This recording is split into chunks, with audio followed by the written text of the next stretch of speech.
Hello students, how are you all. I hope आप सब बहुत अच्छे होंगे और आपकी सीए फाउंडेशन की प्रिपरेशन भी बहुत अच्छी चल रही होगी।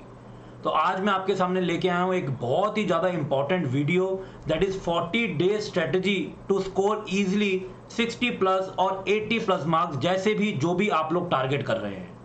जब मैं यहाँ पर वीडियो रिकॉर्ड कर रहा हूँ, यहाँ से अप्रॉक्स आपके पास 40 डेज अवेलेबल हैं फॉर योर एग्जाम्स, और आपके एग्जाम की डेट ऑलरेडी आ चुकी है, दैट इज 24 ऑफ जून।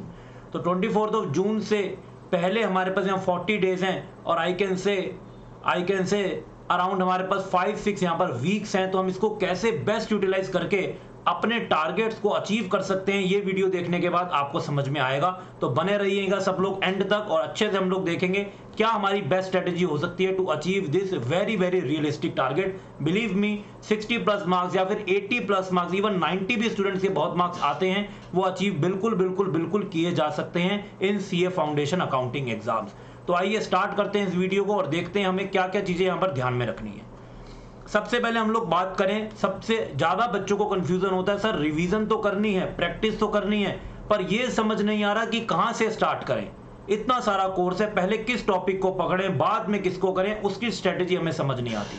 तो इसके लिए मैंने आपको बहुत ही सिंपल सा सॉल्यूशन प्रोवाइड कर दिया है। टॉपिक का ऐसा ऑर्डर सेट किया है कि जब आप एक टॉपिक करेंगे, उसका कॉन्फिडेंस, उसकी नॉलेज आपको ऑटोमेटिकली नेक्स्ट टॉपिक में काम आएगी, और एक चेन बेस्ड सिस्टम से आपका पूरा का पूरा कोर्स कवर किया जाएगा। तो उसका ऑर्डर आपके सामने है, और जो मैंने मैराथन की वीडियोस भी यूट्यूब चैनल पर डाल के आपको दी है, उसमें भी पूरा का पूरा यही ऑर्डर फॉलो है। बल्कि जो हमारी टेस्ट सीरीज चल रही है वो भी बिल्कुल इसी क्रोनोलॉजिकल ऑर्डर के अकॉर्डिंगली चल रही है, बिकॉज ये एक सेट पैटर्न है जिसमें हर एक टॉपिक की नॉलेज आपको अगले टॉपिक में हेल्पफुल होती है। अगर हम इसको थोड़ा सा भी ऊपर नीचे कर देंगे, घुमा देंगे, तो आपका टाइम ज्यादा लगने वाला है और आपको कुछ कुछ कॉन्सेप्ट्स में मिसिंग लिंक लगेगा। लेकिन इस क्रोनोलॉजी को आप फॉलो करेंगे तो आपको बहुत सीमलेसली आपकी पूरी रिवीजन होने वाली है। तो बिल्कुल इस ऑर्डर पे आप लोग स्ट्रिक्ट रहिएगा। क्या है ये ऑर्डर, फटाफट से हम लोग देखते हैं। और इस ऑर्डर के साथ अगर हम लोग स्टडीज करेंगे तो हम देखेंगे जो ज्यादा मार्क्स वाले टॉपिक्स हैं वो भी हम लोग पहले कवर कर पाएंगे, या फिर हम ये कह सकते हैं जिन टॉपिक्स में थोड़ा सा टेक्निकलिटीज है, थोड़े से कॉम्प्लेक्स हैं, उनको हम पहले कर पाएंगे। और एंड में अगर कुछ बचेगा भी तो वो बहुत सिंपल होगा, बिकॉज एंड के जो डेज होते हैं उसमें हम लोग बहुत ज्यादा टेक्निकल चीजें करें तो कंफ्यूजन बढ़ जाता है, या फिर हम लोग थोड़े नर्वस हो जाते हैं। तो एंड में बिल्कुल सिंपल टॉपिक्स है जो आपने ऑलरेडी बहुत बार पढ़े हैं, उनको रखा गया है। तो आओ जी देखते हैं कि ऑर्डर किस तरीके से स्टार्ट होगा। सबसे पहला जो टॉपिक आपको पढ़ना है, that is again your favourite topic. मुझे पक्का पक्का पता है सब बच्चों का टॉपिक फेवरेट होता है, that is goods Saint on approval और रिटर्न बेसिस। जब गुड्स को भेजा जाता है, या तो वो अप्रूव होते हैं या फिर वो रिटर्न होते हैं, उसकी नन्ही मुन्नी छोटी मोटी जर्नल एंट्रीज और कुछ अकाउंट्स आपको यहां पर करने होते हैं, जिसका एग्जाम में क्वेश्चन पक्का आने वाला है। Next is final accounts. Final accounts मतलब मार्क्स का भंडार। कम से कम भी इसमें 10 मार्क्स का क्वेश्चन तो आएगा ही, और बल्कि कभी कभार तो देखा गया स्ट्रेट अवे 20 मार्क्स का क्वेश्चन फाइनल अकाउंट से पूछा जा चुका है। हालांकि एक बेसिक टॉपिक है, लेकिन इसमें बहुत सारी एडजस्टमेंट है। नॉन मैन्युफैक्चरिंग एंटिटीज है, मैन्युफैक्चरिंग एंटिटीज है। तो अगर हम लोग इसको पहले कर लेते हैं तो आगे आने वाले टॉपिक में भी जो कुछ एडजस्टमेंट्स आएंगी उनकी हमको नॉलेज पहले से ही इस टॉपिक में हो चुकी होगी। तो हम लोग नेक्स्ट क्या करने वाले हैं, फाइनल अकाउंट्स करने वाले हैं। इसके बाद हम लोग स्टार्ट करेंगे बिल्स ऑफ एक्सचेंज, जो हम लोग बचपन से पढ़ते हुए आए हैं। हाँ बिल्कुल वही टॉपिक, वही ड्रॉर, ड्रॉई, पे, एंडोर्सी, वही सब चीजें, लेकिन थोड़ा सा एडवांस्ड लेवल है यहाँ पर। कुछ एकोमोडेशन बिल्स भी हैं, कुछ इंसॉल्वेंसी का कॉन्सेप्ट है, पूरा जर्नल बेस्ड टॉपिक है, इसको हम लोग कवर करेंगे।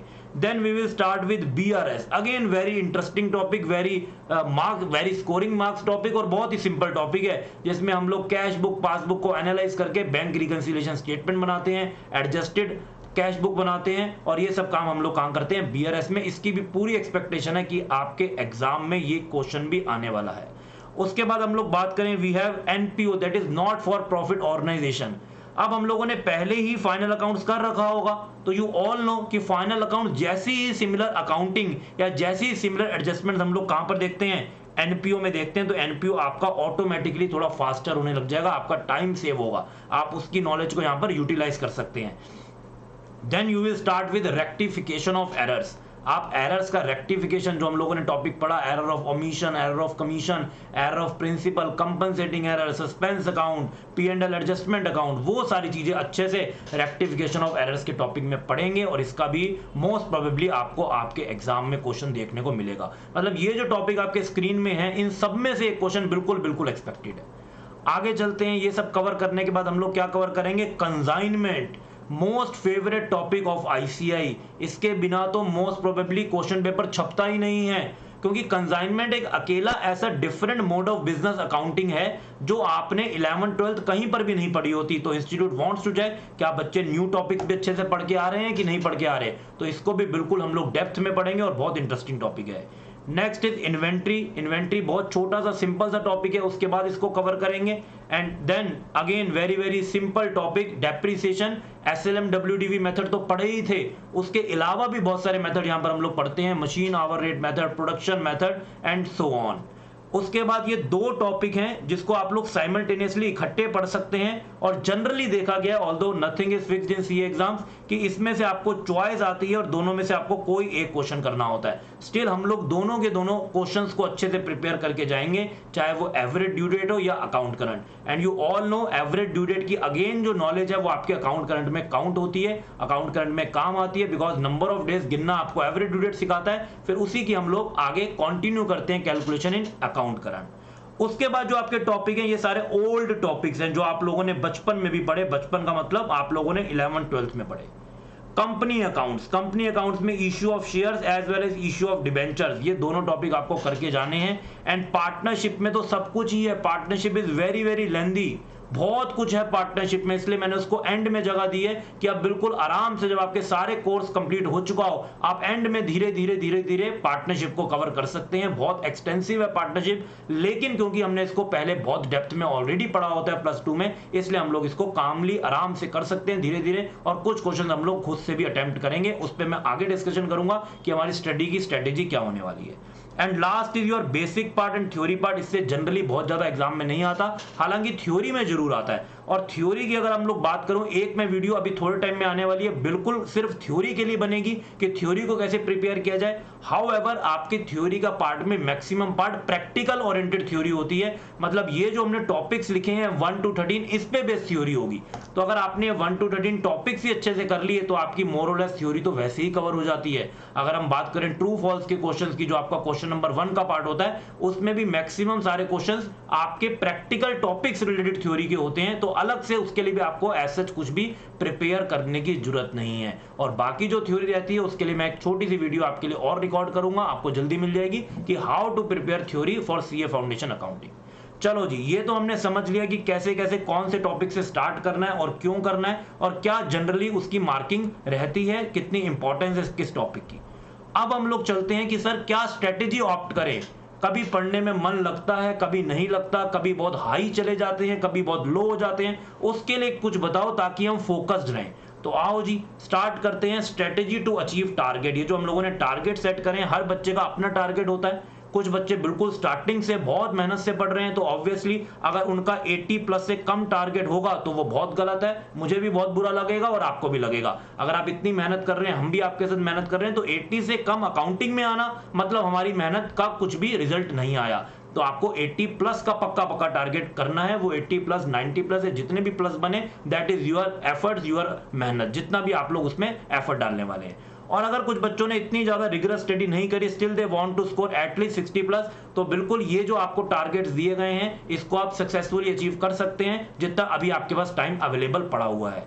तो आओ जी बात करते हैं कि क्या स्ट्रेटेजी रहेगी। सबसे पहले तो आपको वीकली टारगेट सेट करने हैं कि अगर ये वाला वीक है तो जैसे मर्जी किसी दिन ज्यादा पढ़ के किसी दिन कम पढ़ के आपको कम से कम 2 to 3 टॉपिक्स तो कवर करने ही हैं। अगर आप यहां से कैलकुलेट करो तो अराउंड आपके पास 5-6 वीक्स हैं, तो अगर आप 2-3 टॉपिक्स कवर करेंगे तो आप आराम से हमारे टारगेट को पूरा अचीव कर लेंगे, बल्कि एंड में आपके पास रिवीजन का भी टाइम जरूर बचेगा।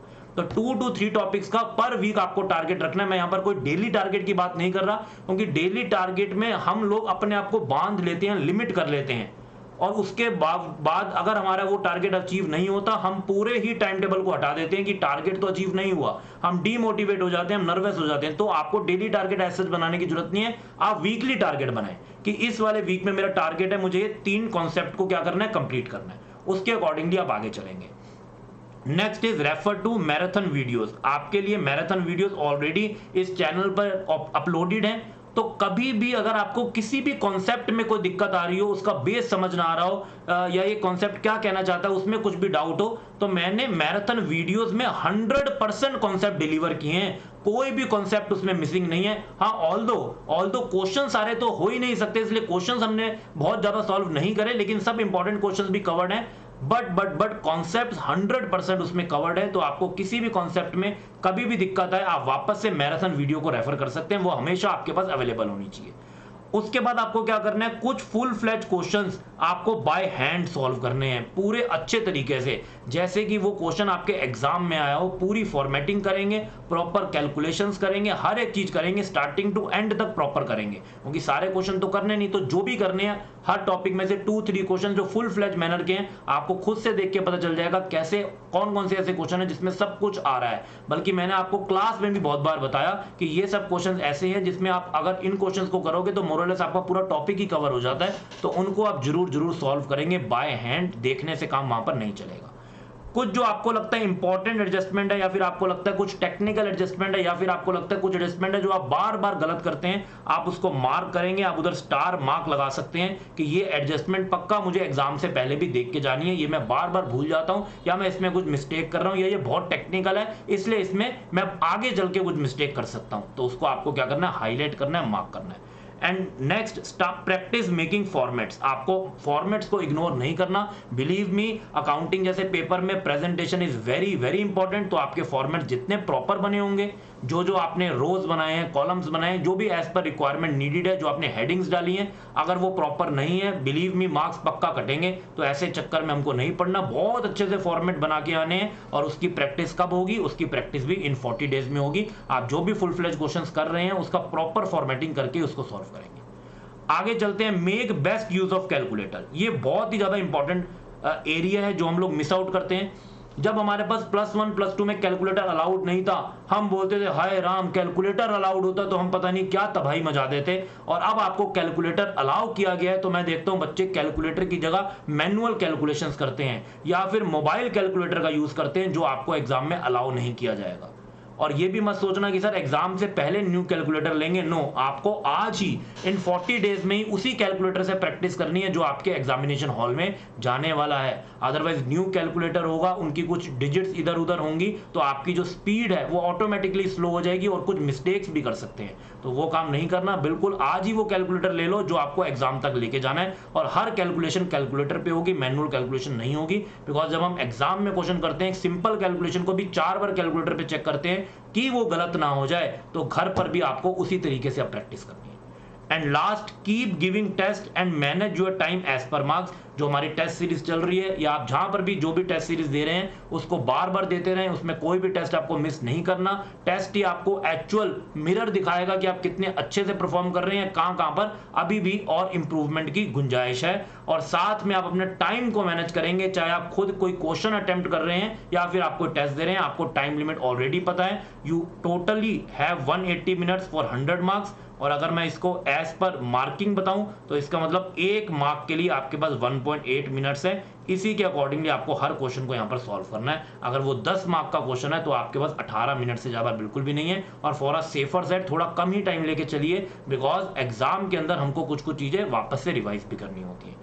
तो आई होप ये 40 डे स्ट्रेटेजी आपको बहुत यूजफुल लगी होगी और आप इसको पक्का फॉलो करेंगे and you will come out of the examination hall with the flying colours. आगे भी कुछ और वीडियोस आने वाली हैं, तो please be subscribe at this channel. So will meet in some another video. Till then, goodbye, take care, stay safe and stay blessed everyone.